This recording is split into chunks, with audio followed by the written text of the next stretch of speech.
welcome back, or welcome if you are new. As promised, I have decided that it is officially time that I extend my channel and try as much as I can, as often as I possibly can when I have the time, to add some dedicated book videos. I feel like so many of you are kind of riding the journey with me and hopefully enjoying the book content. And of course I did put a poll up on my community feed to kind of ascertain whether you guys are happy for me to include book things in my vlogs, in my weekly vlogs, or whether you would prefer to have separate book videos, and the general consensus was 50-50. So I've decided I'm going to try and do both. I'm going to try and put kind of my main like book recommendations, books that I'm reading, things that I've maybe bought into my weekly vlogs as kind of an integrated part. But I'm also going to try where I can to do some dedicated additional extra book videos for you, and honestly I am really excited. I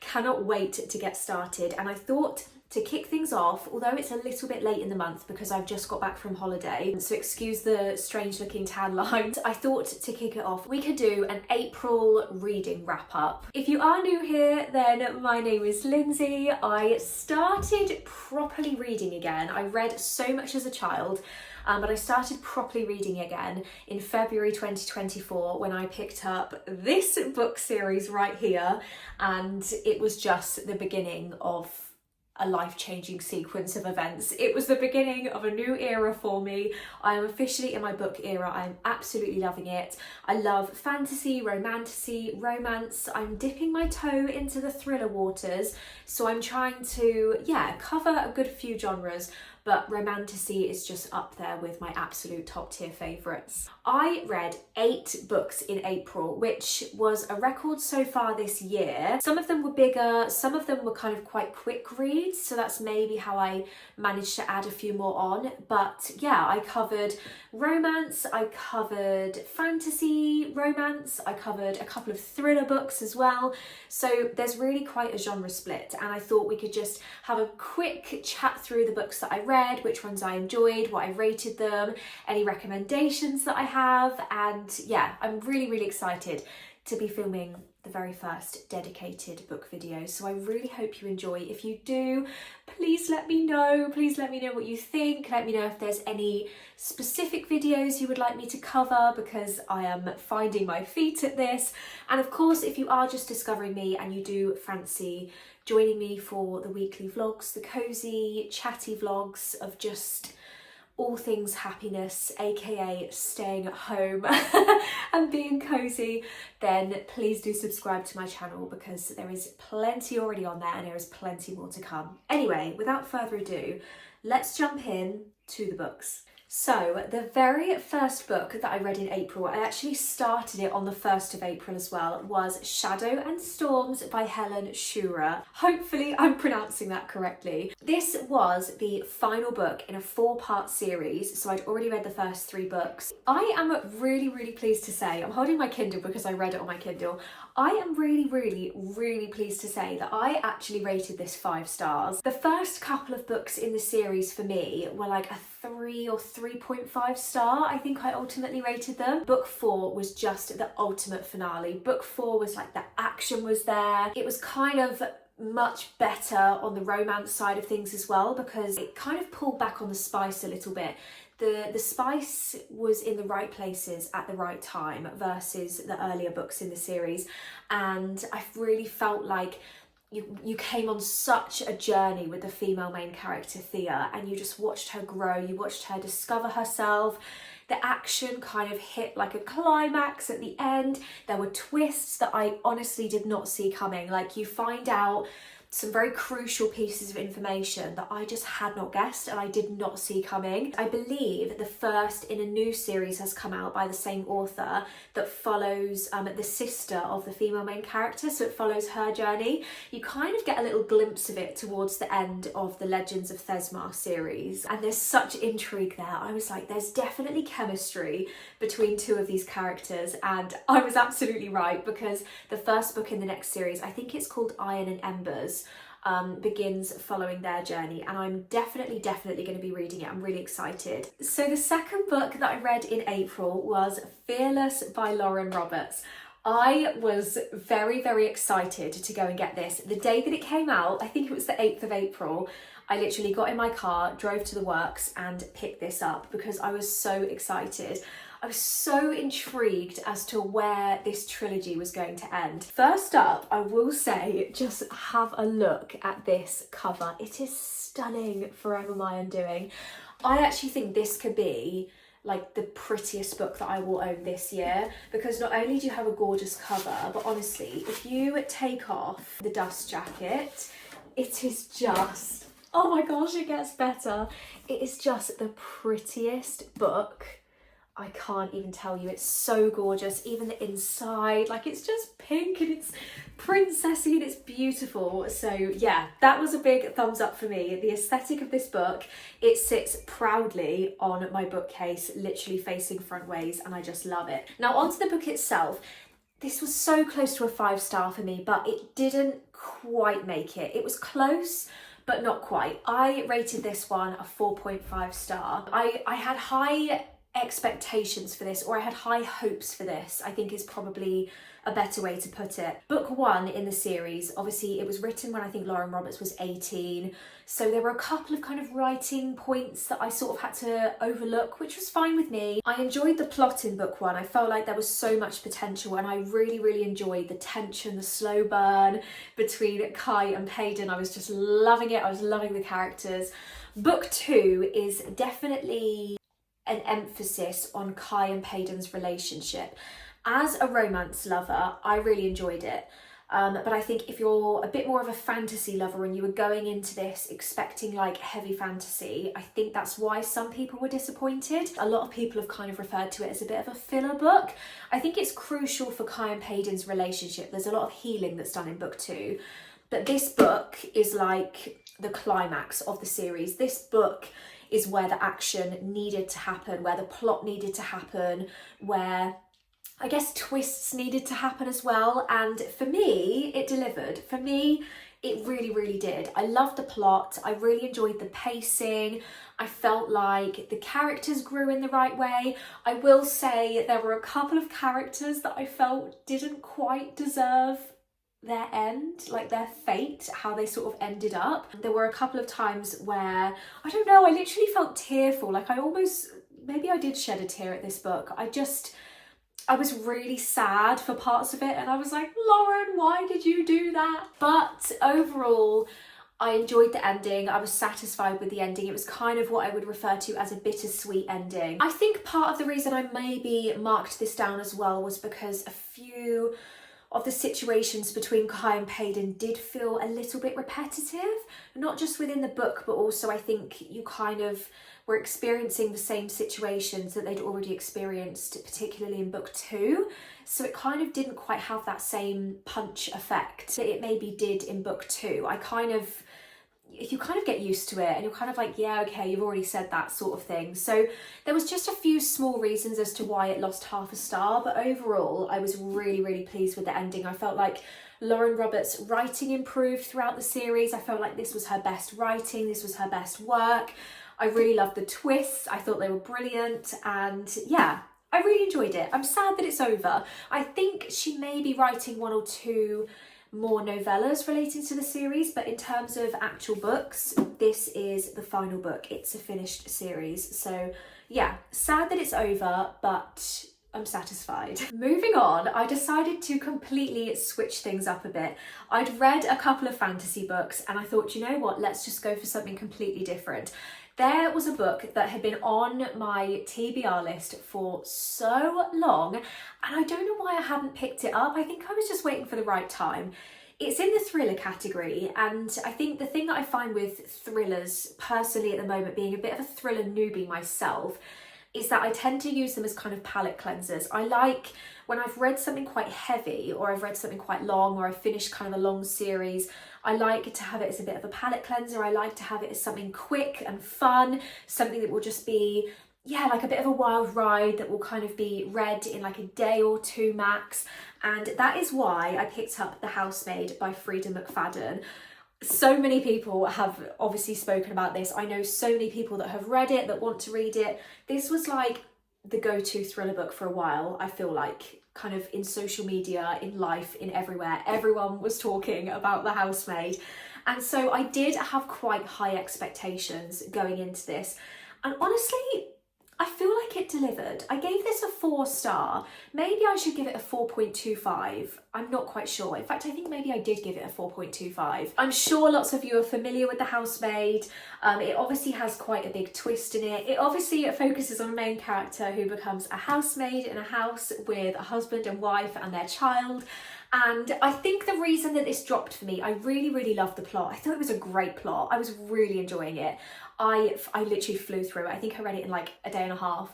But the only thing that made me just mark this down was that I kind of worked out the twist really early. I couldn't figure out when you were supposed to have worked out the twist, but I certainly worked out the twist a lot quicker than the main character worked out the twist, if that makes sense. Like, by the time the revelation came about and you realised what the twist was, I was like, well, yeah, I knew that, kind of thing. It was quite obvious for me. It was just the most obvious twist that I felt there could have been. But saying that, I still really enjoyed it. There were times it made me like laugh. There were times where I was like, oh my gosh, is this even happening? I felt like it was really creative. It was a great thriller book. It was a great quick read, and it was worth the hype for me. It was worth the hype. Moving on, I jumped back onto the fantasy train on my Kindle, and I decided to read yet another book that had been on my, I'm eating my hair, that had been on my TBR for quite a while actually. And again, it was something that was quite hyped up for me, and I had sky high expectations. Maybe I was avoiding it because I didn't want to be disappointed. I'm not sure. I just have such a ACOTAR Throne of Glass fourth wing itch that needed to be scratched, and I really, really wanted to find something that would scratch it. And so I decided to start reading Penn series Spark of the Everflame. I think it's called the Kindred Curse Saga, I want to say. It is, I believe, a 4-part series. Only 3 parts are out. They've been out for a little while, and as far as I understand, there's no release date yet for the 4th book, which is kind of devastating because I actually read the first 2 books back to back. So we're going to be talking about both books. Spark of the Everflame. So it follows Diem, I believe that's her name. I don't think it's Diem, it's D-I-E-M. So I think it's Diem or DM. DM? Should we say DM? Oh gosh. She grows up, I don't want to spoil anything, but she grows up basically having no idea who she really is, where she really came from, who her actual father is. There's such little that she knows about her life. She gets thrown into this world and quite quickly over the course of the first book realises that all is not as it seems. She meets Luther. Oh, Luther. I wouldn't say it's like enemies to lovers because he definitely falls first and he never really seems to hate her. It's just kind of a hate coming from her because she feels as though his actions and things that he's done in the past make him a really bad person. But what she doesn't realise is that actually he's not quite all that he seems, and he's actually not quite as bad as she thought. The first book, Spark of the Everflame, and actually also the second book, I rated them both 4-star. I think a large part of the reason that it dropped to star for me wasn't the plot. I really loved the plot. I could see the potential, and I really loved Pencole's writing. I thought the world building was great. I was really enjoying spending time in the world, learning about the characters. I loved all the characters. I thought they were great. They developed really well. I just had a slight issue, like I think maybe a few people have, with the female main character, DM. I don't know, I felt a little bit like maybe she was too naive, or she was just like completely blind to what was in front of her. Maybe the issue personally that I had with her is that I was getting very frustrated because I was like, can you not see what is so obviously in front of you? I think it can be difficult sometimes when you as a reader work out exactly what the twist is, or you work out exactly where the plot's going, but the first person POV that you're reading doesn't yet know and hasn't yet worked it out, and it's like glaringly obvious to you, and you just want to like pick them up and shake them and be like, please work this out. Like, why are you being so silly? Like, work it out. And I think that was what was frustrating me a little bit.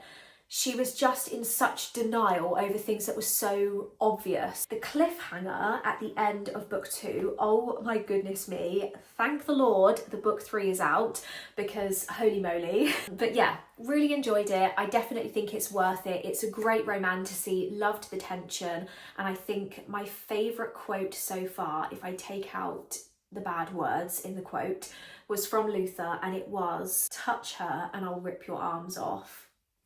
If anything's going to persuade you to read it, it's touch her and I'll rip your effing arms off. Okay, next we are completely switching it up a bit, and we are going for a fabulous, light-hearted rom-com.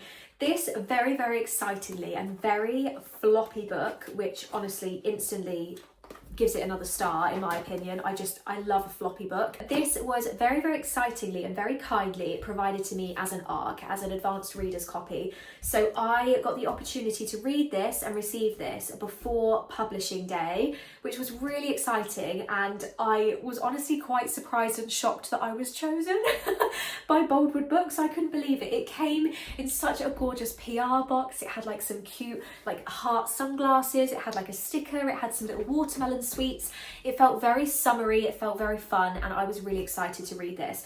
It is by no means like an in-depth, like really plot heavy, character depth heavy read. Like it's light, it's fun, it's summery, and it has quite good humour actually. I don't know if I actually properly told you the name, but it's Too Hot to Handle by Portia MacIntosh.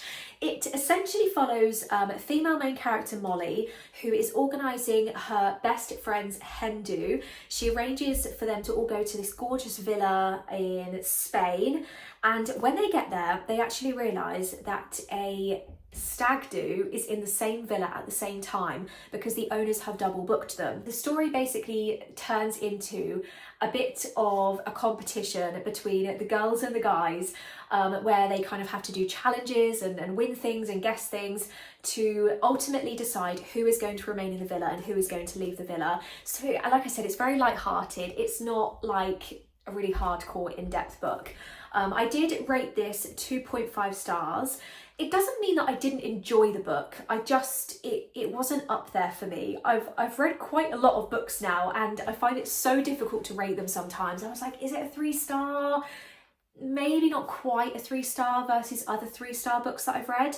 And it certainly wasn't a 2-star, so it was put in the middle at 2.5. But it's a fun book. It's a fun summer book. I think the main things for me were just that I felt like so much more could have been packed into it.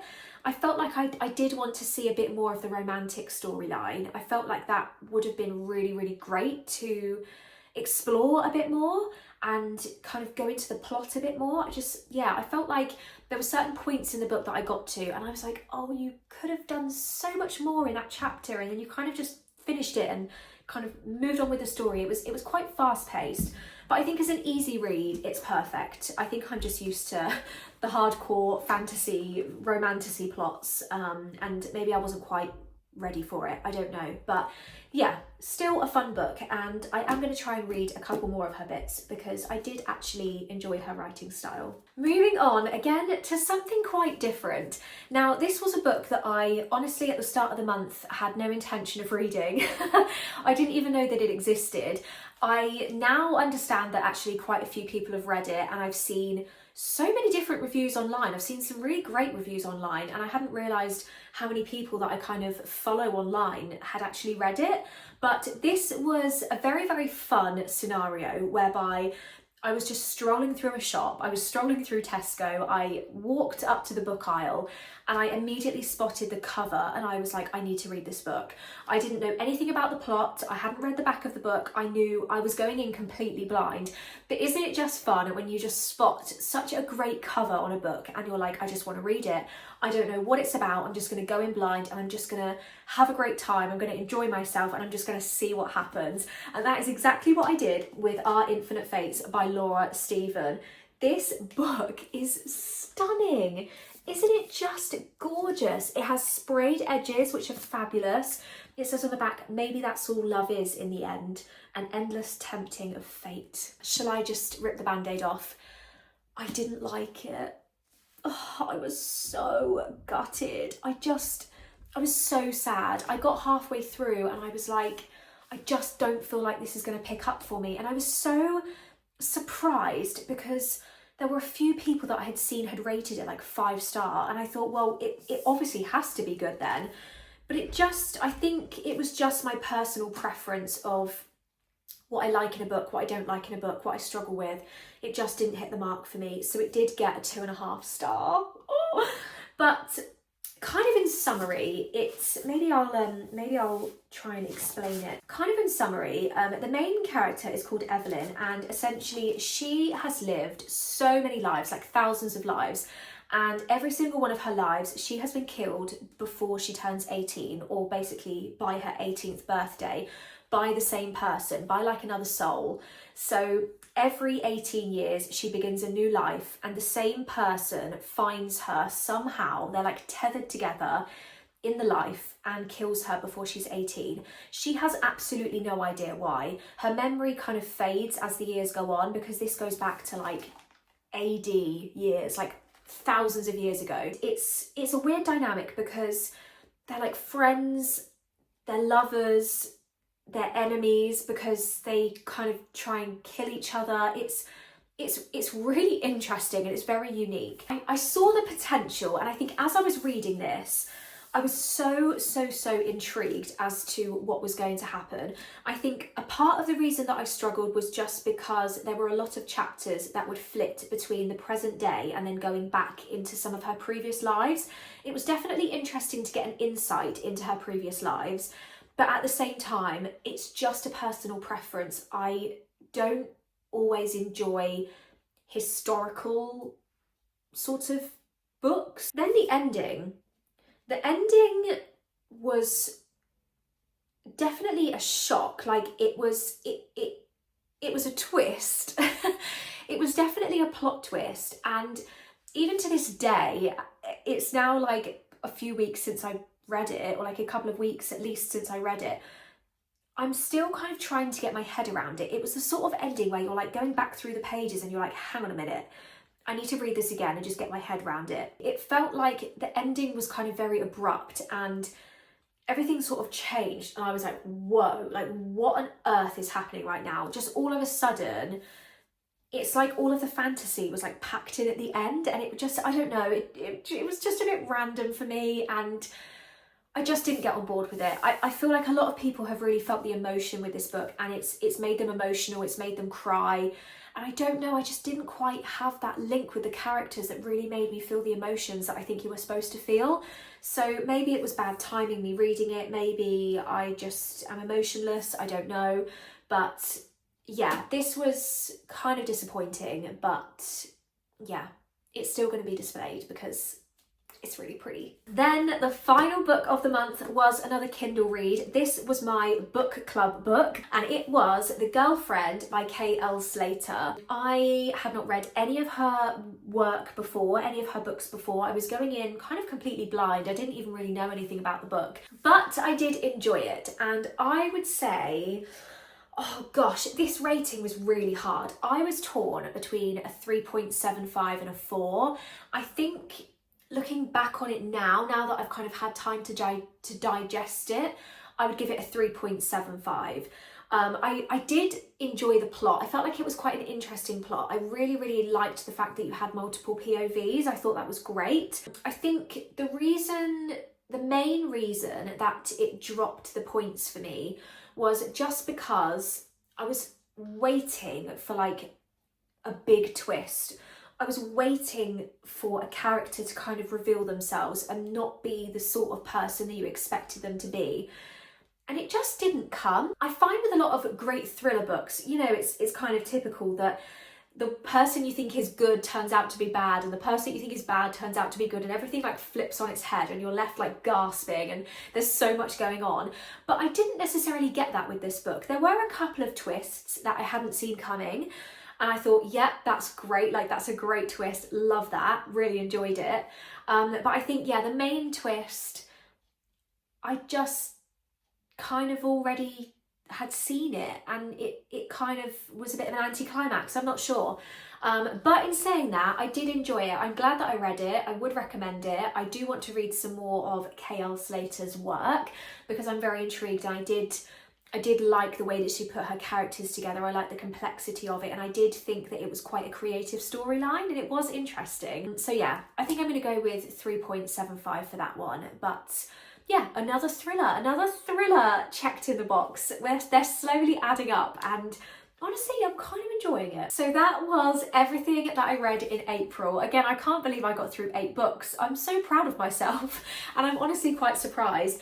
But yeah, that was everything that I read. Please do let me know if you are planning to read any of these books, or if you've already read any of these books and you have your own review, you have your own opinion. I love a book chat. I always try and reply to every single comment on my videos, and honestly, thank you so much for watching if you're still here and you're still enjoying it. It's a little bit scary kind of branching out to something a bit new and making dedicated videos to something that I have now become really passionate about and I love, that is a little bit different to the content that I usually put out. Yeah, I'm glad that I did it. I'm really excited. I'm going to try and make as many of these as I can when I get the time. Obviously, I will try and do a monthly reading wrap up, so I'll make sure at least once a month I have a reading wrap up, so the next one will be for May. If I come up with any other videos in the meantime, then of course you'll see them. But yeah, I really hope you enjoyed. Thank you so much for watching. If you are looking forward to watching any more, then please do subscribe, and of course I do post weekly vlogs as well. So if you're here for the cozy, stay at home, living in the countryside, pottering about content, then you are absolutely in the right place. So make sure you follow along. But yeah, enjoy the rest of your week, enjoy the rest of your day, and I will see you very soon. Goodbye.